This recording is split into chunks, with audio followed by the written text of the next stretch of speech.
Halo Bedikers. Tokoh-tokoh yang berperan dalam penembakan Brigadir Nofriansyah Yosua Huta Barat telah diungkap. Namun yang masih menjadi tanda tanya adalah motif di balik rencana keji ini. Lantas seperti apa motif di balik tewasnya Brigadir J? Mari kita bongkar.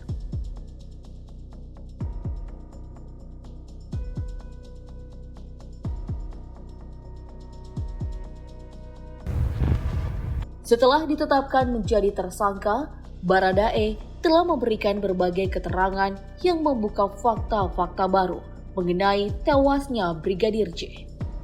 Dari keterangan yang diberikan oleh Baradae, terungkap berbagai fakta seperti tidak adanya aksi tembak-menembak antara dirinya dengan Brigadir J.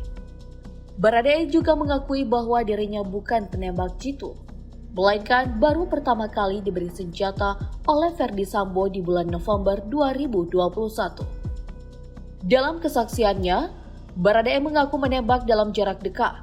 Awalnya ia menembak Brigadir J dari jarak 6 meter. Setelah Brigadir J terkapar, ia lalu mendekat dan menembak kepala Brigadir J dari jarak 2 meter. Adapun yang mendasari Baradae menembak adalah perintah dari atasannya, yakni Irjen Ferdy Sambo. Baradae juga memberikan keterangan bahwa atasan yang memerintahkannya untuk menembak ada di lokasi kejadian. Di dalam proses penyidikan, Baradae menyampaikan rasa bersalah dan menyesal telah menembak Brigadir J. Ia juga menyampaikan belasungkawa kepada keluarga Brigadir J.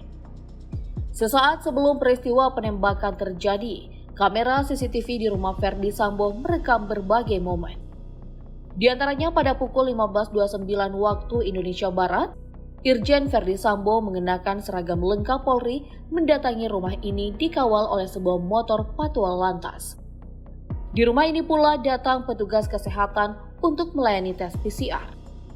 Berlanjut pada pukul 15.40 waktu Indonesia Barat, rombongan Putri Chandrawati bersama rombongan tiba di rumah dengan mengenakan sweater hijau dan celana legging hitam.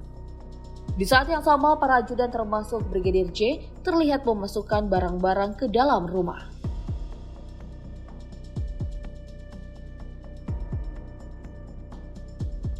Lalu pada pukul 15.43 waktu Indonesia Barat, Putri Chandrawati tampak melakukan tes PCR yang diikuti dengan Brigadir J dan Baradae.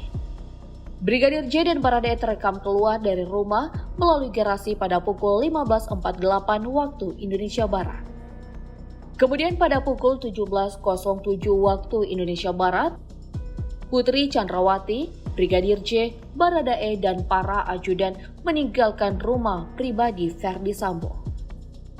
Mereka bertolak ke rumah dinas yang berjarak tidak begitu jauh dari kediaman pribadi dengan menggunakan mobil MPV warna hitam. Ferdy Sambo dan ajudan juga meninggalkan rumah pribadi menggunakan mobil SUV warna hitam. Lalu pada pukul 17.23 waktu Indonesia Barat, CCTV kediaman Ferdy Sambo merekam Putri Chandrawati yang kembali ke rumah pribadi dengan mengenakan setelan piyama warna hijau dan menenteng sebuah tas. Putri tiba bersama dengan 2 orang yang mengikutinya dari belakang. Kapolri Jenderal Listio Sigit Prabowo belum mengungkap motif penembakan terhadap Brigadir J. Sigit menyampaikan bahwa tim khusus Polri masih mendalami motif penembakan ini. Menko Polhukam Mahfud MD memahami alasan Polri yang belum bisa menyampaikan motif Irjen Ferdy Sambo memerintahkan Baradae untuk menembak Brigadir J. Menurut Mahfud, motif penembakan ini adalah persoalan sensitif dan hanya boleh didengar oleh orang-orang dewasa. Guru Besar Kriminolog UI Adrianus Meliala menilai pernyataan Mahfud ini untuk mencegah pihak-pihak yang tak percaya dengan fakta yang sesungguhnya. Lebih lanjut, yang mengatakan bahwa motif pembunuhan Brigadir J ini akan mengubah gambaran dari berbagai pihak tentang pelaku dan korban yang terlibat. Saat ini yang terdapat dalam gambaran publik adalah Irjen Sambo, merupakan tokoh jahat dan Brigadir J adalah korban kejahatan. Namun jika motif pembunuhan dibuka secara transparan oleh Polri dan memunculkan fakta bahwa Ferdy Sambo tak seperti yang dipercaya publik saat ini, maka gambaran dan ekspektasi publik akan berantakan. Adrianus juga menambahkan bahwa pernyataan Mahfud MD mengenai hanya bisa didengar oleh orang dewasa. Ini mengandung arti bahwa hukum adalah pekerjaan orang dewasa dan perlu kedewasaan dalam menyikapi kasus ini. Jika sikap kedewasaan tak dimiliki, maka kasus pembunuhan ini akan biasa dan berujung pada rasa tak percaya publik kepada kepolisian. Adrianus menilai motif Ferdy Sambo membunuh anak buahnya tak menjadi faktor penting dan hanya sebagai unsur yang menjadi pertimbangan hakim dalam memperberat pidana terhadap tersangka. Hal terpenting menurut Adrianus adalah menemukan unsur tindak pidana pembunuhan berencana.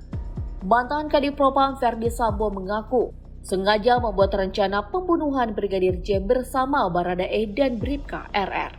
Hal ini disampaikan oleh Direktur Tindak Pidana Umum Barreskrim Polri, Brigjen Andi Rian, usai melakukan pemeriksaan terhadap Ferdy Sambo selama 7 jam di rutan Makobrimob, Kamis 11 Agustus 2022 kemarin.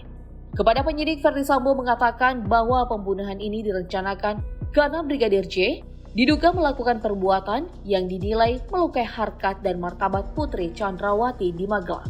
Walau begitu, pernyataan ini baru sebatas pengakuan tersangka ketika diperiksa oleh penyidik. Pihak tim Sus Polri masih melakukan pendalaman terkait hal ini. Di sisi lain, pengakuan Ferdy Sambo bertolak belakang dengan pernyataan kuasa hukum keluarga Brigadir J, Kamarudin Simanjuntak. Kamarudin menduga motif utama perencanaan pembunuhan terhadap Brigadir J adalah murni karena dendam. Berdasarkan keterangan para saksi 21 Juni 2022 lalu, diduga sempat terjadi pertengkaran antara Ferdy Sambo dan sang istri. Pertengkaran ini diduga dipicu karena kehadiran wanita lain dalam rumah tangga keduanya. Kendati demikian, Kamarudin tidak memberikan penjelasan lebih lanjut mengenai wanita ini. Lebih lanjut disampaikan oleh Kamarudin, pertengkaran keduanya masih terjadi setelah tanggal 21 Juni 2022. Pertengkaran ini terjadi di Magelang dan membuat Putri Chandrawati menangis. Selain itu, Kamarudin juga menyebutkan bahwa Brigadir J diancam karena dianggap telah memberitahu rahasia Ferdy Sambo kepada sang istri. Tim khusus Polri telah menetapkan 4 orang tersangka dalam pembunuhan Brigadir J. Tersangka pertama adalah Baradae Richard Eliezer alias Baradae. Baradae berperan dalam melakukan penembakan terhadap Brigadir J atas perintah atasan. Tersangka kedua adalah Bribka Riki Rizal alias Bribka RR. Ia berperan dan turut membantu serta menyaksikan insiden penembakan Brigadir J. Tersangka ketiga, yakni Kuat Maruf atau KM, adalah sopir dari Putri Chandrawati. KM pernah menjalani pemeriksaan di Komnas HAM. Ia turut berperan dalam membantu dan menyaksikan penembakan Brigadir J. Bribka RR dan KM dijadikan tersangka sebab tak melaporkan adanya rencana pembunuhan terhadap Brigadir J. Lalu tersangka keempat adalah Irjen Pol Ferdy Sambo yang merupakan atasan dari Brigadir J. Ferdy Sambo berperan dalam menyuruh melakukan penembakan Brigadir J serta menyusun skenario seolah-olah terjadi kasus polisi tembak polisi. Kini keempatnya diancam dengan pasal 340 subsidiar 338 Junto 55 dan 56 KUHP dengan hukum pidana maksimal hukuman mati, penjara seumur hidup, dan 20 tahun penjara.